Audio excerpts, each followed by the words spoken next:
Over the last 5 years, I've been working at different odd jobs all around the country. I live in a van, so I move around a lot. However, a few months out of the year, I have to stay in an area for an extended amount of time in order to rack up some cash before moving on.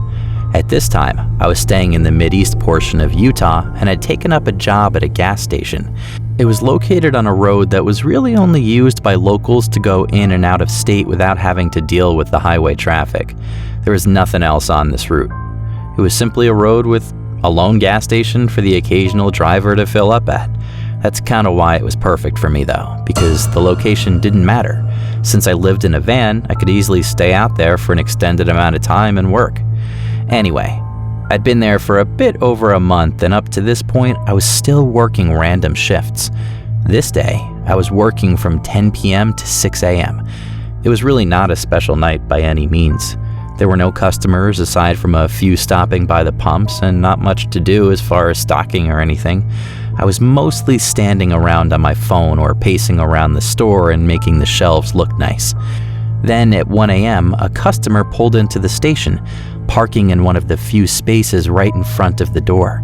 Knowing they must be coming inside, I went back to the counter. A man got out and came into the shop looking over and smiling at me, then giving me a nod as he turned down one of the aisles.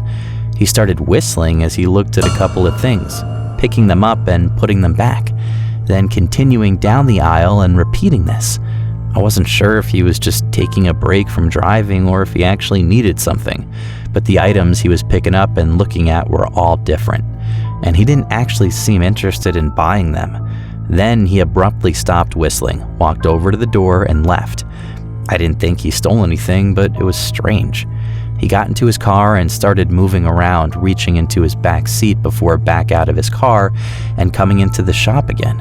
After seeing that, I wasn't feeling too comfortable. This seemed almost exactly like how I thought an armed robbery would go, but the aggression I was expecting when he came back in didn't happen. He walked over to the counter and asked how my night was. Starting a quick back and forth of small talk, I acted as normal as I could, just in case I was overthinking anything. But then he asked if I could help him with his car. He said his tires needed air and that he didn't see any pumps outside. This station didn't have any air pumps for self-use, but we did carry a handheld air compressor for emergency situations. I got it out and followed him to his car. He pointed down at the tire that needed it, and I ducked down, putting the compressor line in. I had it in for less than 10 seconds before it read the pressure to be at the right level. I looked over at the man, seeing him look down at me with no expression. I took everything out and stood up, started to walk back to the shop when he stopped me by rushing in front of the door. His right hand was deep inside his jacket pocket as he stared at me with a cold face. I told him to move, but of course he stayed in front of the door. Though I could see it in his eyes that he was preparing to do something, I took a step back, trying to say what I could to calm the intensity of the situation. But just as I thought he was going to snap, he suddenly ran around me and got in his car, pulling out aggressively and speeding away. I took this time to go inside and call 911. Surprisingly, they arrived out here only minutes later. They were already on the chase, looking for the exact car the man was driving. The officer stated the man was on the run from a recently committed crime near the border. They didn't give me any details, but the way they said it made me think it wasn't just some small robbery. After my quick statement, they got on the road again, and after that, I never got an update. I tried to look up recent crimes and everything, but could not find anything useful. I don't know what he was planning to do or why he actually stopped at the station, but my guess could have been to steal my van and conceal his tracks, or at least delay them. However, depending on what crime he had just committed, I think my life could have easily been at risk. Why he chose not to do anything to me is unknown. If you hit that like button, there's a good chance someone else's spine will get tingled by these stories. I work at a 24-hour drive-through restaurant, and this happened only a few weeks ago. I'm a crew manager, but for the most part, I just do the same things everyone else does, which is cook and take orders. For overnight hours, we always have at least 2 people, one being a manager and the other usually being a cook.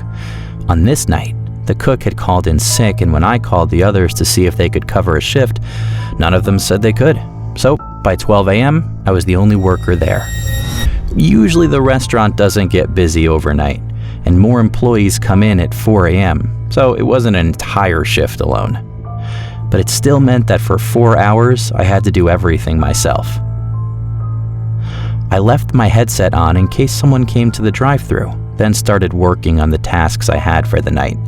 I began by scraping and cleaning the stovetops, but a few minutes in, I was interrupted by a banging sound from the front of the restaurant.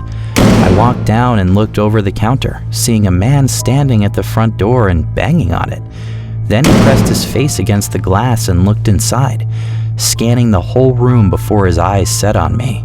I walked over to the door as he stared at me, and when I got closer, he backed up and waited like he thought I was going to open it. I yelled through the glass that our dining area was closed and that he needed to use the drive-thru if he wanted to order something. He looked confused, so I yelled again that the doors were locked and he had to use the drive-thru. He showed no response that time, not giving me any idea whether he understood me or not. So I just turned around and walked back to the kitchen. I figured he'd have to get the hint at some point that the doors weren't opening. I continued working on the stovetops, spending at least 15 to 20 minutes on them. Throughout this time, I had gone once to check the front to see if the man had left, and from what I could see, he was gone. The whole parking lot was empty, and the man was not at the door. But it was a couple of minutes after finishing with the stoves that I got an alert from my headset that someone was in the drive-thru. I turned on my mic and asked for their order while walking to the window, but nobody said anything. When I got to the window, I immediately saw on the camera that there wasn't a car out there. I looked around the screen and didn't see any movement either, so I ignored it and started walking back. But as I got to the back room, I slowed to a stop when I thought I heard something. I stood in place and listened as footsteps slowly walked above me on the roof of the building. They were careful steps, not making much sound aside from the roof creaking, but I had no doubt that there was someone up there. I followed the sound of their steps with my stare, moving down the ceiling until I saw the ladder leading to the maintenance hatch. That's when I realized what they were doing. I sprinted over to the ladder and started looking for some sort of lock to keep the hatch from opening. But I'd never even used it, so I had no clue how it worked or if it even locked. Then there was a loud creak from the ceiling directly above me, and a few thuds came from the outside of the hatch. A moment passed, then the hatch creaked open slightly. I sprinted for the front of the building, hearing loud thuds from where the hatch was as I quickly unlocked the door and ran for my car. I called the police as I sat inside and frantically looked through the windows of the restaurant.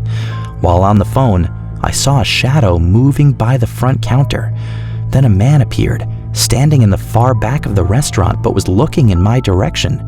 After a moment, he turned and disappeared behind the kitchen, leaving me in a panic until the police arrived. They searched inside and outside, going on the roof as well, but the man had already run off. Nothing from the place was missing either. No equipment or money was taken, nothing. He just broke in and left. I tried not to think about it too much, but it's hard not to come to the conclusion that he was there for me. Like I said, this happened pretty recently, so there's still not much of an update on it. Even with his face on the cameras, there's yet to be a confirmed identity. The owner of the building added a padlock to the inside of the hatch though, which should have been done before, but I guess it was just an inconvenience. I still worry about the man's intentions and if he could be watching for me to be alone again, waiting to do whatever it was he tried before.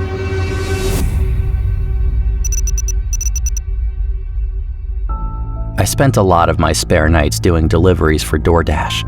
It's my way of getting extra money while also not needing to commit to a more strict second job. I started driving around 9 p.m. on this night and steadily took on some orders until 11, when it slowed down a bit. During this time, I just drove around the shopping center that had most of the fast food restaurants people often ordered from. Eventually, another order came through. It was a regular order to be delivered about 4 miles away. After getting the food, I started the directions to the address and it was almost immediately apparent that it wasn't a house. I scrolled in on the map, which only showed streets and buildings, and the address it pointed to was along a street that had no buildings on it. It looked kind of like an empty plot of land, but the DoorDash map was never that great, so I just started driving and decided to at least check it out and maybe call the customer if there was an issue. I drove out, taking just under 20 minutes until I reached the street it was on. This street was very bare. No houses or crossroads and no cars driving on it. When I got to the end, it became a gravel road, and on the side was a small wooden sign that was too weathered to be legible. I pulled onto the gravel and turned my brights on, and right away, I could see something far off down the road. I drove in closer, and as I approached it, my phone dinged to let me know that I'd arrived. In my headlights was a small mobile home or some kind of RV, and on the door were poorly painted numbers. I looked back at my phone. 2760. It was the address. I got out holding the food in my hand as I walked up to the RV. Getting closer, it was a bit unsettling to look at. It was overgrown and old, which was strange considering it was a mobile home meant to be moving around. I gave it a knock and waited. This was a rare cash order, which made more sense once I saw the place, but it definitely didn't make me feel good having to stand there. As I looked around, an eerie feeling loomed over me. This place was surrounded by the woods with no lights anywhere. Past the RV, it was complete darkness. I heard something from inside and prepared for them to open the door, but then a voice to my right startled me. I looked over and saw a man smiling at me, standing by the corner of the RV. He asked if I had his order, and I nodded, apologizing and walking it over to him. I handed it off and said his total. The man reached into his pocket and pulled out a $5 bill, then smiled again and said he just needed to grab the rest. He turned and walked back around the RV while I stayed where I was. This whole interaction in writing doesn't seem as off as it was in person, but I can tell you there was something very wrong about this guy. It was just something about the way he acted and said everything that gave me chills.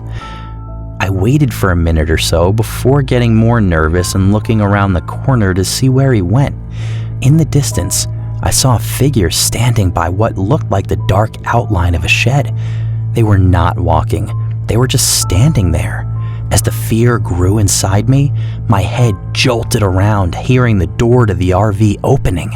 A different man looked out at me, and just as I started to greet him, he slammed the door shut. My heartbeat now intensified. I looked back out at the man who was by the shed. He was now walking back toward the RV, but had something else in his hands. In the moment, I couldn't tell exactly what it was, but it was either a long bat or a rifle. I ran back to the car, getting in and turning it on with shaky hands. As I put it in reverse, the man came around the side of the mobile home and stood calmly in the darkness as I drove off. I don't know what happened there, but I wasn't exactly keen on finding out. I went straight home afterward and debated calling 911, but was caught up on the fact that I didn't actually know what was going on. In the end, I made the regretful decision not to notify the police. Whatever happened that night will remain just the strange encounter it was, with no answers to the true nature of it. Thanks for listening. If you want to help build the True Chiller community, like, subscribe, and share.